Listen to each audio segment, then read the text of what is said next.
사우디아라비아와의 축구 결승전. 우승컵을 향한 사투가 벌어지고 있었다. 전반전과 후반전이 이미 끝난 연장전. 빗장 수비로 지공을 펼치는 사우디아라비아의 전술에 엮여 선수들은 지쳐 있었다. 중계 아나운서는 예상된 사우디아라비아의 전술이라며 흔들리지 말고 좀 더 버틸 것을 간절하게 요구했다. 아나운서의 좀 더 견디라는 그 말은 곧장 내 마음속에 콕 박혔다. 그 말은 축구장 안에 있는 선수들에게 하는 말로부터 더 확장되어 오늘 하루 잘 버티고 견딘 사람들에게 닿지 않았을까 라는 엉뚱한 희망마저 갖게 되었다. 무엇보다 내 마음이 흔들린 건 견디기는 역동적인 것이라는 관점의 변화 때문이었다. 아나운서는 선수들에게 단지 좀 더 견뎌낼 것을 요구했으나 선수들의 견디기는 매우 역동적이었다. 견딘다고 해서 버틴다고 해서 그저 서 있는 게 아니고 오히려 더 사투를 벌이며 전방 압박을 하고 기회를 노렸다. 그렇게 달리고 넘어지고 뛰어오르는 것이 그 순간에 필요한 견디기였던 것이다. 견디기는 결코 수동적인 것이 아니다. 역동적인 나의 선택이다.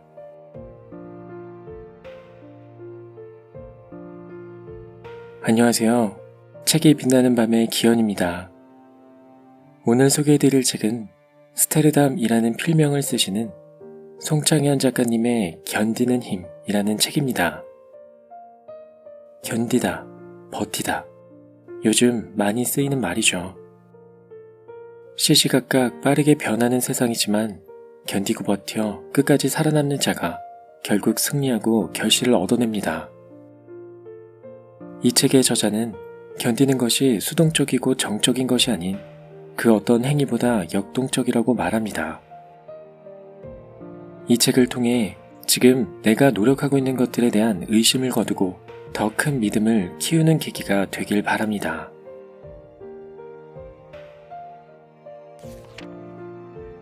어떤 힘을 믿을 것인가? 버텨야 삶이 지속되는 것이 아니라 삶이 지속되니 버텨야 한다. 버팀목의 중요성. 집을 지을 때 버팀목이 중요하다는 건 누구나 아는 사실이다. 버팀목이 있어야 그것을 토대로 흙을 쌓을 수 있고 또 그것을 토대로 집의 뼈대와 틀이 완성된다. 버팀목이 없다면 사상 누각이 될 것이 뻔하다. 아무리 멋지고 으리으리한 집도 버팀목 없이는 완성은 물론 시작조차 할 수 없다. 하지만 우리는 버팀목의 실체를 잘 알지 못한다. 그 중요성을 잊은 지 오래다. 지금 내가 집안에서 이렇게 글을 쓸 수 있는 것도 결국 버팀목이라는 존재가 있기 때문이다. 원래 중요한 것들은 잊히기 마련이다. 당장 공기를 생각해보자. 우리는 하루에 얼마나 공기의 존재를 느끼는가? 한시도 숨을 쉬지 않은 적이 없는데 한시도 공기의 존재를 느끼지 못하는 우리네 인간은 얼마나 교만하고 우둔한지 모르겠다. 버텨야 삶이 지속되는 것이 아니라 삶이 지속되니 버텨야 한다. 버티라는 말은 고루하다. 그저 참으라는 말로만 들려 반발이 생기기도 한다. 하지만 고루한 대부분의 말 속엔 변하지 않는 가치가 있다. 우리가 고전이나 인문학에 여전히 귀를 기울여야 하는 이유다. 무작정 반발하기 전에 그 가치만 쏙 빼먹으면 된다. 좀 더 현명하게 살기 위해선 그런 센스가 필요하다. 내가 버티지 않으면 삶이 지속되지 않을 것 같다고 생각할 수도 있다. 하지만 달리 생각해보면 버텨야 삶이 지속되는 것이 아니라 삶이 지속되니 버텨야 하는 것이라고 보는 게 맞다. 그 누구도 우리가 왜 태어났고 어디로 가고 있는지 알지 못하는 세상에서는 더더욱 그렇다. 그래도 분명한 건 버티는 과정에 무언가가 쌓인다는 것이다. 그것을 알아차려야 한다. 삶은 진행되고 나는 버티고 그래서 무엇을 쌓고 남기고 있는지를. 운동은 버티기에 좋은 예다. 무거운 추를 버텨야 근육이 생기고 구역질이 나도록 어려운 구간을 버텨야 살이 빠지고 폐가 건강해진다. 나는 지금 내 몸에, 영혼에, 생각에, 마음에 좋은 것들을 남기고 있는가? 기껏 힘들게 버티면서 말이다. 아무 생각 없이 버티는 건 그저 미련한 시간 낭비다. 슈퍼히어로에겐 저마다의 능력이 주어진다. 그러나 슈퍼히어로란 보통 사람들이 만들어낸 이상적 표상이란 걸 잘 안다. 우리는 슈퍼히어로의 힘을 부러워할 게 아니라 내 안에 어떤 힘이 있는지를 봐야 한다. 나는 버티는 힘이 가장 보편적이면서도 특별한 능력이라 생각한다. 어느 정도 버티는 힘은 누구나 가지고 있지만 그것의 진가를 알아차리고 이왕 버티는 것, 의미 있고 소중한 것들을 차곡차곡 쌓는 기회로 삼는 사람들은 정말로 특별한 능력을 지닌 것이다. 나는 우리가 그 힘을 믿었으면 좋겠다. 발견하고 매일을 알아차렸으면 한다. 그래서 살다 보니 일어나는 긍정적이고 놀랄만한 별의별 일을 자주 마주했으면 좋겠다. 버팀의 임계점은 반드시 우리를 찾아오리라는 믿음과 함께.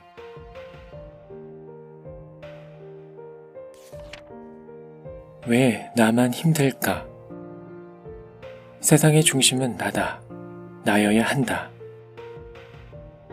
그게 뭐 그렇게 힘들다고? 한 예능 프로에서였다. 건강관리 차원으로 체력 단련을 받는 한 연예인이 죽을 힘을 다해 러닝머신 위를 뛰고 있었다.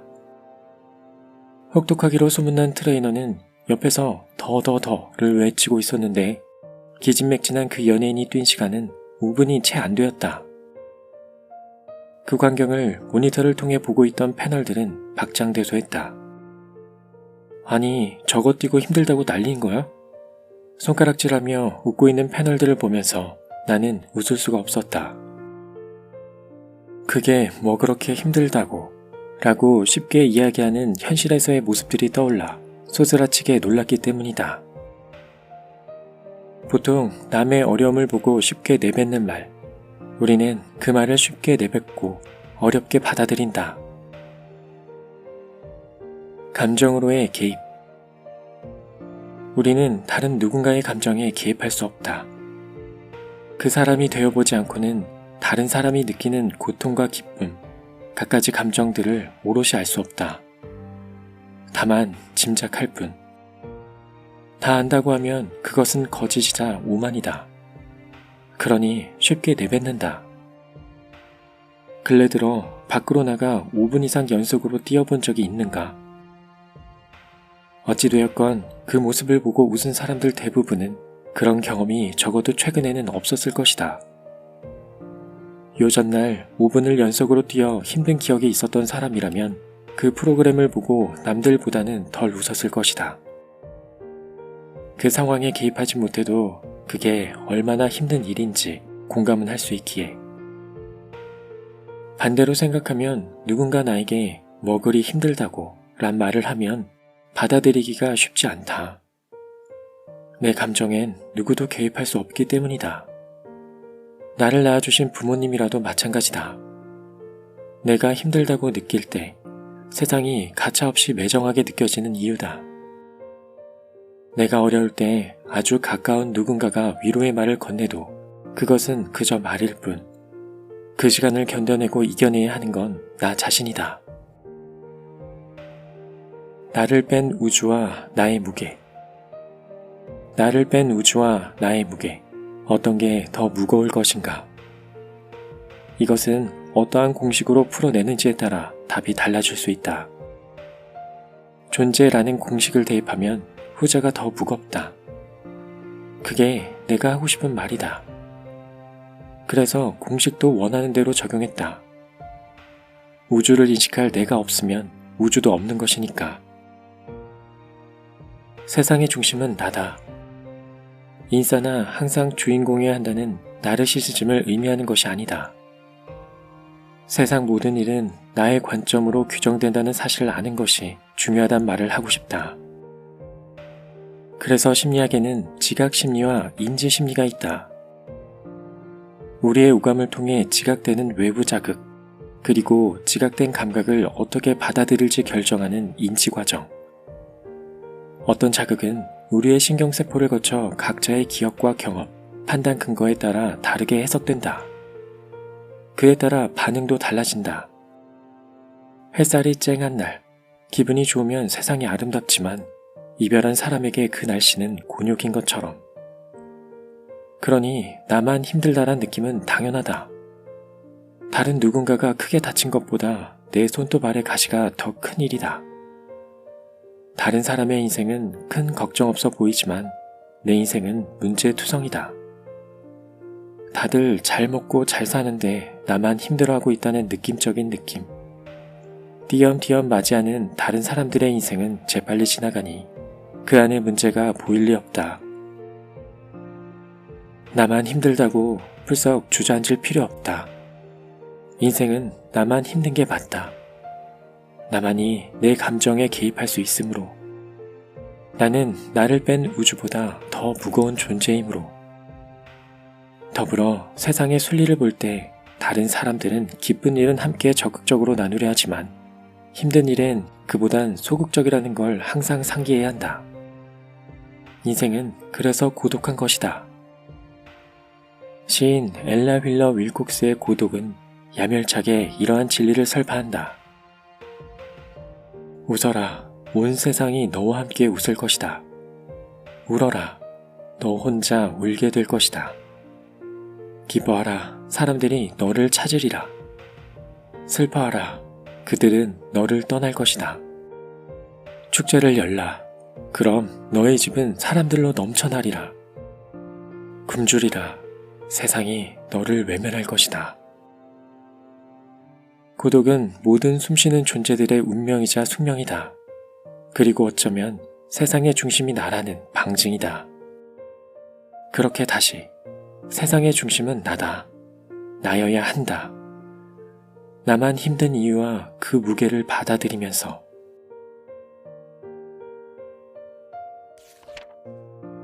관점 바꾸기. 관점을 달리하는 연습은 수시로 해야 한다. 변화의 파도 위에서 누가 살아남을 것인가? 살아남는 것은 가장 강한 종이나 가장 똑똑한 종들이 아니라 변화에 가장 잘 적응하는 종들이다. 찰스 다윈. 이런 말이 있다. 강한 자가 살아남는 게 아니라 살아남는 자가 강한 것이다. 앞서 언급한 찰스 다윈의 말과 상통한다.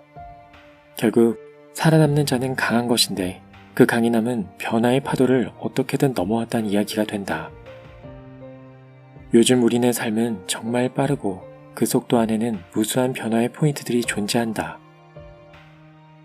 호모사피엔스가 출현한 게 약 4만 년 전인데 산업혁명 이후 지난 250년간의 발전은 인류의 삶을 급박하게 바꾸어 놓았다.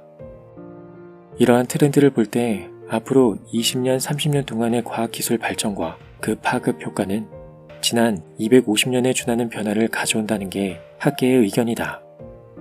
그야말로 정신 바짝 차리고 살아야 하는 세상에 있는 것이다. 변화를 위한 경쟁력, 관점 바꾸기. 고대 그리스어로 땅 위에 사자란 이름을 가진 동물이 있다. 바로 카멜레온이다. 카멜레온은 시시때때로 몸의 색깔이 변하는 동물로 널리 알려져 있다. 주변에 맞춰 색을 바꾸기도 하고 때론 감정을 표현하거나 의사소통을 위해서도 색을 바꾼다. 카멜레온처럼 변하는 이란 수식어는 이제 일상이 되었다.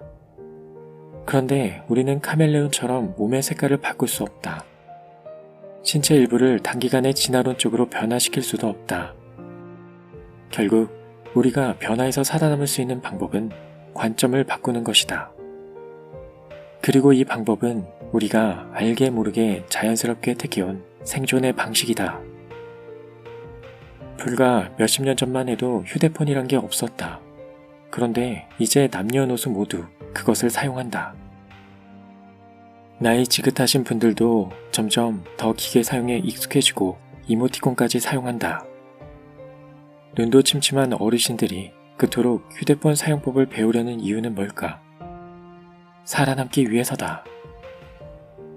지금은 휴대폰과 메시지 없이는 살 수 없기 때문에. 그렇다면 그분들이 휴대폰 사용법을 익히기 전에 먼저 해야 하는 일은 무엇일까? 바로 관점의 변화다. 나는 그런 거 필요 없어. 복잡하고 어려워서 사용하지도 못해. 라는 생각은 버리고 이게 꼭 필요한 거구나 라고 받아들여야 한다. 그렇게 받아들이는 순간을 바로 관점의 변화라 할 수 있다. 심리학에선 사람들은 각자 세상을 바라보는 마음의 창이 있다고 한다. 그것의 이름을 프레임이라고 하는데 프레임에 따라 세상은 달라 보인다. 낮잠을 자고 있는 친구에게 붉은색 셀로판지를 씌우고 불이야 라고 외쳐 깨우면 어떻게 될까? 그 친구는 일어나 눈앞에 펼쳐진 빨간 세상을 보며 정말로 불이 난 줄 알고 혼비백산할 것이다. 실제 불이 나지 않아도 눈앞에 펼쳐진 세상은 이미 불로 활활 타고 있기 때문이다. 나의 프레임에 무엇이 덧대어지느냐에 따라 세상은 이렇게 보일 수도 저렇게 보일 수도 있다는 말이다.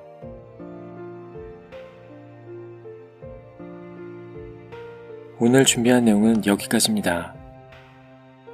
견디는 것도 재능입니다. 여러분들도 그 힘을 키워 결국 승리하는 인생을 살아가시길 바랍니다. 지금까지 책이 빛나는 밤의 기현이었습니다.